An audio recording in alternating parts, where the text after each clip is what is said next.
Pinamagatan natin itong disobedience masquerades as obedience. No? At alam niyo, a mask is a powerful tool of deception. No? Kasi nga, appearance can be very deceiving. At minsan sa ating buhay, no, we sometimes wear the mask. Katulad ng patuto ni Brother. Relate ako doon sa mensahe ng Brother Arbs kanina. Minsan, we wear the mask of a faithful Christian while hiding a heart of rebellion. Meron tayong yan, mga kapatid. So, alam niyo ba na the purpose of Scripture is, ito ay sinula para sa ating ikatututo, mga kapatid. At ang inspired word of God ay nagsiserve as a mirror. Parang salamin siya, pinapakita sa atin yung ating bahay, no? Our mask. And it is profitable for doctrine, reproof, correction, and instruction in righteousness. Obedience, according to the dictionary, is the act of hearing the Word of God and acting upon it immediately, completely, and consistently. Ulitin ko po. Obedience is the act of hearing the Word of God and acting upon it immediately, completely, and consistently. Alam niyo ang context nitong 2 Thessalonians chapter 3 verse 14. Church discipline po ito, no? At dito, Paul addresses orderly living within the church. He specifically warns against brethren who walk disorderly. Those who unwilling to work. Ito kasi marami na yung ayaw, hindi na sila willing mag-work dahil tinuro sa kanila ni Apostle Paul na malapit ang bumalik ng Panginoon. Kaya sabi na, why work kung babalik ng Panginoon? So, naging busy body na po sila. So, hindi ito magandang halimbawa para sa mga Thessalonian church. Kaya dito, sabi niya dito, particularly in this verse, Paul instructs the church to note those who do not obey the teaching of these epistles. Diba dito, no? Illustrating that true fellowship requires alignment with apostolic command. So parang sinasabi dito ni Apostle, hindi lang ito basta lihang ang 2 Thessalonians 3:14, kundi ito ay inspired word of God. I mean, sinasabi sa kanila ng Paul, effect na ito ang mensahe talaga ng Diyos para sa inyo mga Thessalonians. So, ang tanong, in what sense does this obedience masquerade as obedience? Well, it is the subtle deception of almost obeying. I just remember Herod Antipas, noong kanyang nililitis si Apostle Paul. Sabi niya, you almost persuaded me to be a Christian, but almost is not enough for Herod Antipas to be saved. Likewise, the context is Christian living, almost is not enough. Amen? So, dito lahat talaga tayo subject talaga dito. Kasi nga, ang katotohanan, walang perfect. Amen. Kaya maging pagkain ng Espiritu mga kapatid sa mga ganito na hayaan natin, buksan natin puso. Hayaan natin ang Holy Spirit. Kabutin tayo sa araw. Nawa hindi tayo lalabas sa apat na sulok ng bahay. Hindi tayo pinagpalan ng Diyos. Amen. Talagang masasabi natin, spiritually na puso ko. Amen? Yan. So, meron tayong tatlong illustration mula sa Old and New Testament. Ating pag-aaralan ng kanilang buhay. Una, makikita natin sa buhay ni King Saul. Okay? According to 1 Samuel chapter 15, verse 1 to 35, ito po yung partial obedience. It is the mask of good intention. No? Kaya lang ibig sabihin nito? Partial obedience occurs when we fulfill the parts of God's command that we find agreeable while ignoring the parts that are difficult or unpopular. Minsan ganyan tayo, di ba? Yung pinipili lang natin yung ating sinusunod mula sa mga salita. Panginoon, kung saan tayo komportable, no? Pero may mga bagay na hindi natin sinusunod dahil para sa atin mahirap and unpopular. Ano po? So, dito, Saul claimed to have carried out the Lord's instruction, no? But spared King Agag and the best livestock. He only destroyed what was despised while keeping what he deemed valuable. Ano ba yung utos? Historically, nagbigay na instruction si ang Diyos kay Propeta Samuel, iutos mo nga kay King Saul, no, or sa king ng Israel, na kanilang salakayin ang mga Amalekites. No? Ubusin sila. No? Maging ang kanilang mga ayupan. Wala kayong ititira. Okay. So, napakalinaw. Klaro ang instruction ng Diyos. Walang ititira. Okay? At ang nangyari ay, eto nga, sumunod naman si King Saul doon sa utos ni Propeta Samuel. Lamang partial obedience. Kasi, meron siyang itinira.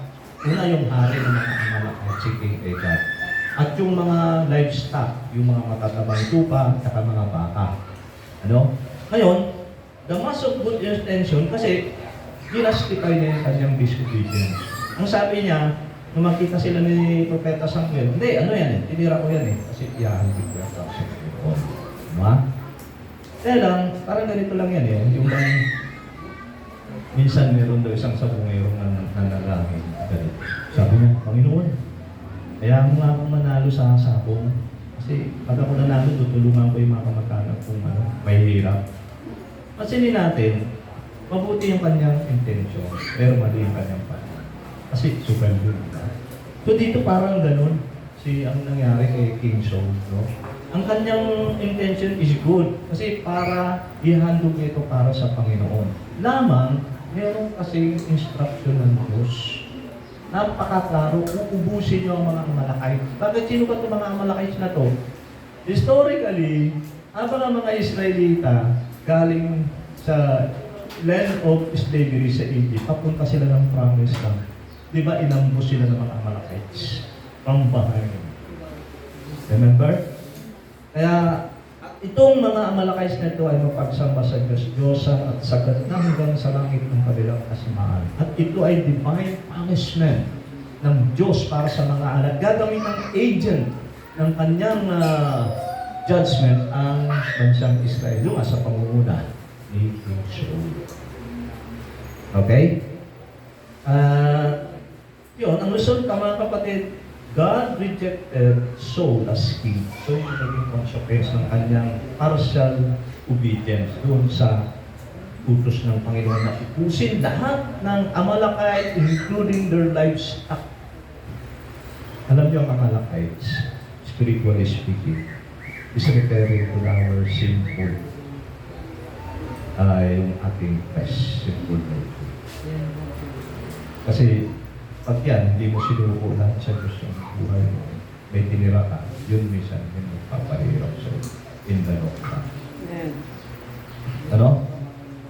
So dito yung nga, sabi ni Samuel, ito, na-popularize itong saying na to, to obey is better than sacrifice. Hindi naman sinabi ni Propeta Samuel na masama ang magkaloob. Pero mas mabuti. Amen? Proving that religious activity cannot cover the extents of rebellion. Hindi natin mapagtatakpan yung pangbaho ng pag-rebelde. Katulad ni King Saul. So, pinagtakpan niya ito sa panahon natin, di ba? Hindi naman ibig sabihin, lagi kang ma-attend dito sa gawain ng Panginoon eh. Hindi ka na-exempted sa pagiging rebelde. Ha? Diba? Diba tayo, may mga pagkakataon na sumasakatuloy ni brother kanina, no? Related sa mensahe na siya kasi pinagtakpan niya yung kanyang conviction, no? To avoid social pressure, no? So na-attempt siyang magsinungaling or ayaw niyang mabuli, pero parang ang intention niya maganda eh, para si King Saul, diba? Hindi, kasi pupuntahan yung party, di ba? According to sa kanina. Tama naman yun. At sineset up ng lamang yun at ka doon sa Panginoon. Sabi mo rin kanina, no? Minsan ganyan din tayo, no?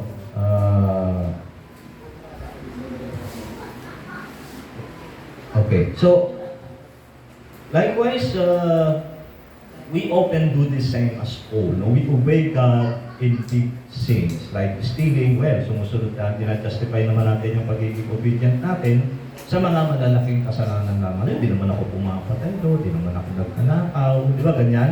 But we spare the best of our smaller sin. Yung mga pride, di ba? Yung ating mga secret habits natin or our favorite grudges. And try to cover it up by attending more churches activities or giving. Tandaan yun? Isang parang sinusuhulan natin ang gusto ng mabuti nating gawa. Diba? Lagi naman ako nasa church eh. Alam mo, na-cover up mo na yung ano mo. Diba? Lagi ka namang umaaten. Pero, meron tayong mga maliit na pagsuway na akala natin it doesn't affect our personal relationship with God. Like, think so. Amen? Amen.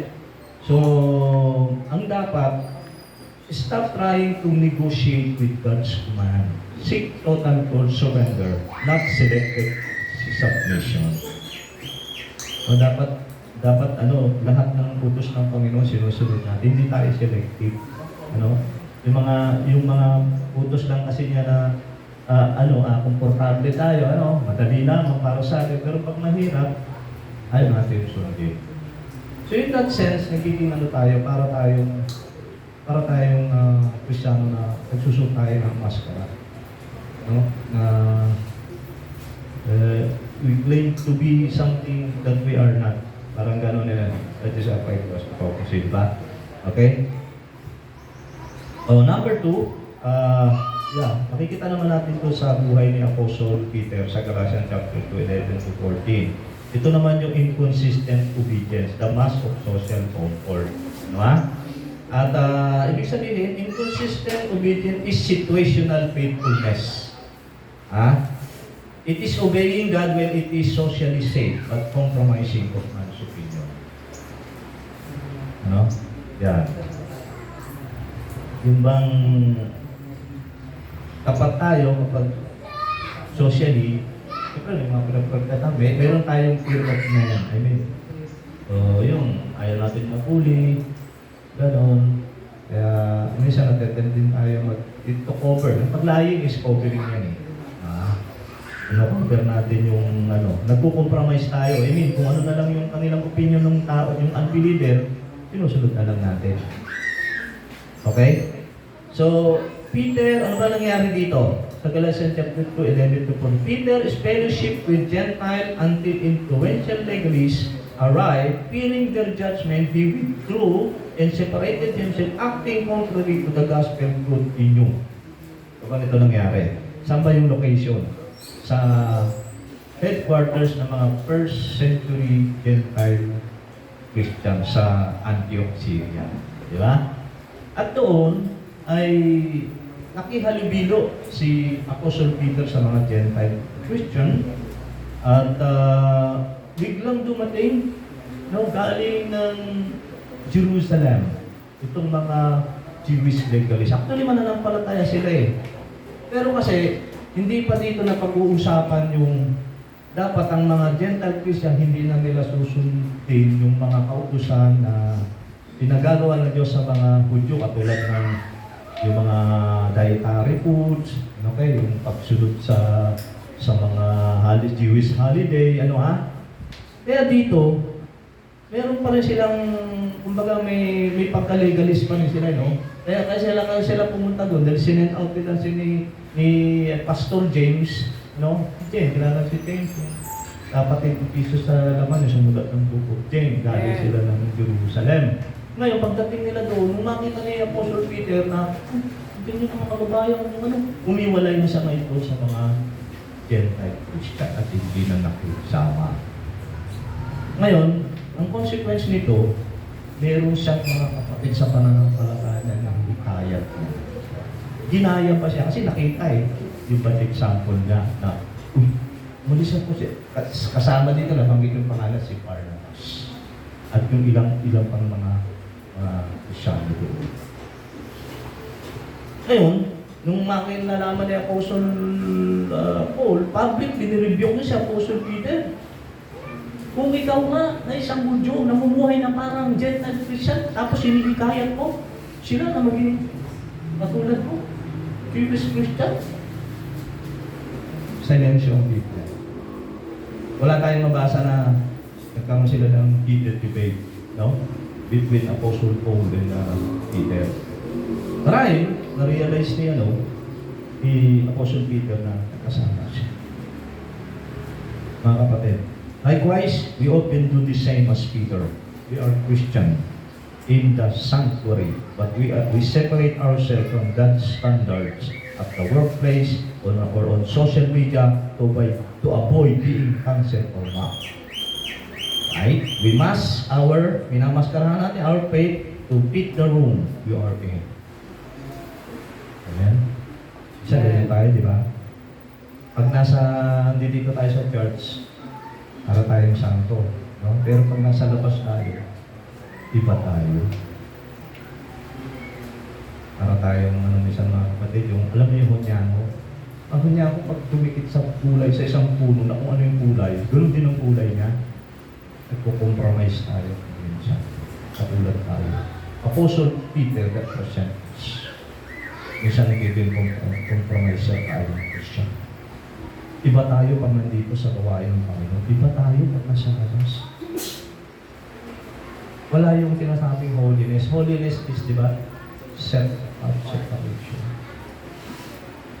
Kasi pag nawala ang holiness, hindi nila ma-identify tayo na mananampalataya ng Kristo.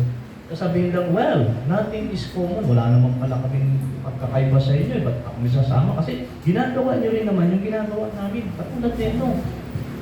May Apostle Peter. Di ba? Sabi niya, parang sinasabi, ikaw Kristiyano, hinihikayat mo yung mga unbeliever na maniwala sa pananampalataya mo, okay, na maglingkod sa Diyos, pero ikaw naman, ginagawa mo rin yung mga ginagawa ng mga hindi mananampalataya. So therefore, nothing is common. Kaya, nung malaman ito na Apostle, nirebuke niya, tingnan mo na, hindi lumalakad ka ng labas sa diwa ng mabuting balita. Ano ba ang tinuturo ng mabuting balita? Wala nang racial or religious discrimination between the Jew and the Gentile Christian. Kasi pinakita nga yung public pa naman ito pinakita ni Apostle Peter na hypocrisy. Ang dami pang ang dami gumaya sa kanya. Tingnan ninyo mga kapatid, minsan hindi tayo aware dyan. Nakakapag-set tayo ng bad example sa mga kapwa natin mananampalataya na eventually ginagaya nila. Tama? Diba mga kapatid? Amen. Ito, Apostle Peter Tayo, ordinaryong mananampalataya lang tayo kay Kristo. Si Apostle Peter, parang sinasabi niya to, lahat talaga tayo ay nagkakamali, nagkakasala. Diba? Tulad ni Apostle Peter. Pero maganda rito, silensyo ba na nakasulatin? Hindi na ginastify ni Apostle Peter yung kanyang pagkakasala. Hindi siya nakipag-negotiate siya. Hindi kasi, Lord, natakot ako sa mga tao kasi ayaw ko mag-persecute ako. Kaya, gano'n na lang ang ginawa ko. Okay? Yung conviction ko, pinagtakpan ko to avoid social pressure. Kasi, minsan ganun tayo, di ba yung, alam niyo ba yung mataas ang antas ng ating social awareness? I mean, mas pinahalagahan natin yung sasabihin ng ibang tao kaysa sa ano yung siya sasabihin ng Diyos sa atin. Minsan yun yung mas nagtibabaw Di ba? Amen. Oo. Sana ang tanong, ano na lang sasabihin ng Diyos sa akin? Hindi yun anong sasabihin ng ibang tao sa akin? Ganun tayo Katulad ni Peter, sasabihin ng mga Jewish, kapatid ko sa Pilipinas, pag nakita nila ako kasama ko yung mga Gentile Christian dito. Hindi niya naisip, ano naman sasabihin ngayon ng mga Gentile Christian sa kanya? Kanina, nakisama ka sa amin. Ngayon, nung dumating hiwalay ka na sa amin. Siyempre, nandito na sila. Ano ba talaga pinuturo mo sa Apostle Peter? Parang balato ba yata to si Apostle Peter? Hindi niya alam, kanino ka ba talaga? Gentle Christian ka? Ano ba talaga kulay natin? Ano bang identity natin? Kita niyo mga kapatid, pag nag-compromise tayo, dahil sa social pressure, magiging katulad tayo ng Apostle Peter, mga kapatid. Marahil, hindi si Apostle Paul, pero nire-review tayo ng salita ng Diyos right now. Hindi ko alam ang pinagdadaanan ng bawat isa sa atin, mga kapatid. Hindi ko naman kayo nakasama sa buong isang linggo, no? Pero kung kayo inaabot ng banal na Espiritu, dapat ang attitude natin, praise the Lord, mahal pa ako ng Diyos. Kaya ka nire-review ng salita ng Diyos kasi mahal ka ng Panginoon. Meron siyang concern sa atin. Okay? So, ang dapat, be the same person in the dark as you are in the light. Anong ibig sabihin? Anong mensahe doon? Dapat, kapag nasa church ka, aman, o nasa sanlibutan ka man, ganun ka pa rin. Kaya nga dito, inconsistent obedience is disobedience. Dapat consistent. Pakita ko kung sino ka talaga. Ikaw, Kristiyan, dapat nag-reflect sa'yo yun, sa salita mo, sa pamumuhay mo, di ba? Kahit may pressure, may social pressure, manindigan ka, Kristiyan, ako eh. Huwag kang matakot sa consequence. Si Peter natakot siya eh. Baka mabuli ako ng mga kababayan ko. Baka kung sabihin nila, ganito ganyan. Kayo ba naniniwala na may biyaya ang Diyos? Pag tayo nanitigan for truth, tutulungan niya tayo. Yun naman pala mga kapatid eh. Okay, pangatlo, ito naman ay makikita natin sa buhay nitong would-be disciple sa Luke chapter 9, 57, 62. Ito naman yung delayed obedience. The must of prioritized timing. Ano ba? Anong ibig sabihin nito? Delayed obedience is the attempt to negotiate the when of God's command. It uses legitimate earthly duties as excuses to postpone immediate divine call. Yan, di ba? So, nakikipag-negotiate tayo sa Diyos. Yung tanong kasi when, ang utos ng Panginoon, kailang kasusunod. Pero, meron tayong teka. Nakikipag-negotiate tayo. Teka Lord, di ba? Teka muna Lord, kasi it is saying a polite, yung no. Hindi lang masabi ng diretso, ayaw ko. So, meron tayong mga negotiation, may delaying tactics tayo, okay? May mga excuses tayo, sasabihin natin sa Panginoon, Lord, susunod naman ako sa'yo, pero teka muna, paano yung ko, Lord? Saka na muna yan, pagka di ba? May ganyan tayo. Pero sa biglang tingin at pangdinig, obedience siya. Almost obedience. Ano yun? Ganda mga kapatid, ang mensahe ng Diyos. So, dito, ano ba yung nangyari dito sa context nito? Well, ang context kasi ng Luke 9 is cause of discipleship. So, these followers said, Lord, may ganun sila. Panginoon, in-address talaga nila ang Diyos na Panginoon, but follow it with but first. Teka muna. Lord, susunod ako tayo ha. Teka muna. Nakikipag-negotiate. Ang tanong, sino ba yung mag-utos? Diba ang Panginoon na? Saan ganyan tayo? Mahusay tayo makipag-negotiate.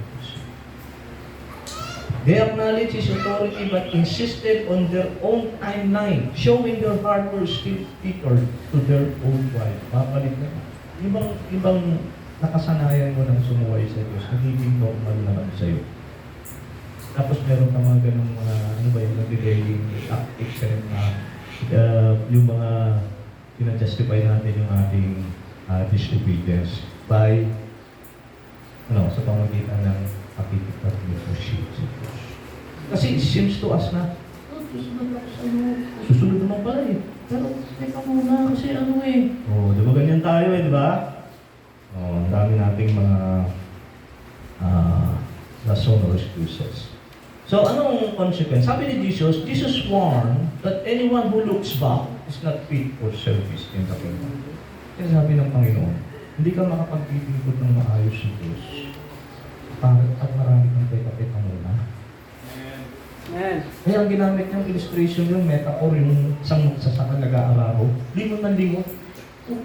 Hindi magiging maayos yung ginagawa ng trabaho niya sa buhay. Paano ka makapaglilingkod sa Panginoon kung hindi ka susunod ng buong puso? Kami kailangan, bitawan mo na yung araro mo, mga teka-teka natin. No? Kasi ano yan yan yung polite, no?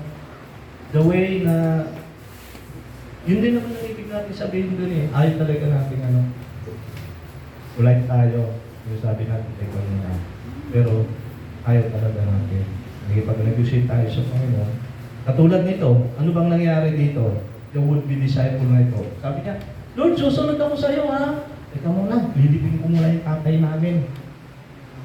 According to the context and kultura ng mga Hudyo, probably panganay siyang anak na lalaki. Kasi sa kultura ng mga Hudyo, yung panganay na anak na lalaki ay may responsibilidad. Lalo dito sa context no, aging na yung marahil, malapit na treaty na malapit ng bahay. Okay, sa kultura kasi ng mga Hudyo, kapag namatay yung kanilang tatay, yung panganay na lalaki, siya yung responsible sa pagpapalibing.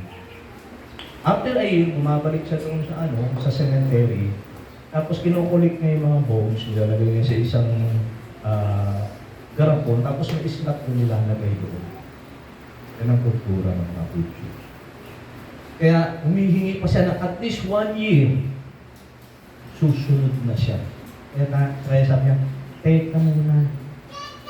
Legitimate ba yung earthly excuses niya? Di ba ganyan may mga tayong legitimate na negotiation with God. Lord, bibigyan ako, tinan mo na, hayaan ko muna na pagka-graduate ng mga anak ko, trabaho ng matatag, pagka may stable job na ako, at nagawa ko na yung mga gusto kong gawin sa mundong ito. Sabi ng nakita niyo yung it speaks of priority. Ano ba ang priority mo sa buhay? Seek me first, sinabi doon, di ba? Yung mga Panginoon, di ba? Binigay niya ang lahat para sa iyo. Di ba ganun yun? Ibigay din natin ang ating buhay para sa mga kapatid. Hindi ka naman makapaglingkod sa Diyos kung wala kang kapatid. Amen. Di ba? Ganun yun Kasi kaya nabol yun Di ba? Likewise, we often do the same thing as this disciple. We tell God we will serve Him once the kids are grown, once the career is stable, or after I had my fun. We treat God's now as a maybe later. O, mamaya na. Ganun din yung mga anak natin Pag inutusan mo, nakaka-relate pa kayo. Nanay. Anak, kunin mo yun. Mamaya na may ginagawa pa ako Delayed obedience, di ba? Disobedience yan. Hello, mga anak. Pag inuutosan kayo ng inyong nanay, huwag na yung pateka-teka. Sumunod tayo. Kasi, hindi natin ginagalang ang kanilang otoridad. Alam niyo, magiging nanay din kayo. Kung nagkaroon kayo ng asawa, nagkaanak kayo. Kung ano yung ginawa niyo sa magulang niyo ngayon, makakaranas sa inyo ng Diyos. Mark my word. Kung nirespeto mo ang magulang mo, nanay mo ngayon, i-respeto ko yung mga anak mo. Okay? So dapat, recognize that delayed obedience is a polite no. If the Holy Spirit is calling you to act, do it today. Drop the flow. No? Drop the flow. Yung mga excuses natin, mga araro na nagpapabigat sa atin, and follow Him without looking back. At katatot ba kasi humili on. Huwag natin gayahin siya, remember Lot's part. Diba lumingon? According to the history, bakit siya lumingon? Kasi may lihim siyang pagsitas sa sanlibutan. Mayaman siya. Materialist. Ang puso ng asawa ni Lot. Iniiwan ko ang lahat ng ng puso ko. Di ba? Kung nasaan ang iyong kayamanan, doon din naman ang iyong puso. Di ba? Right?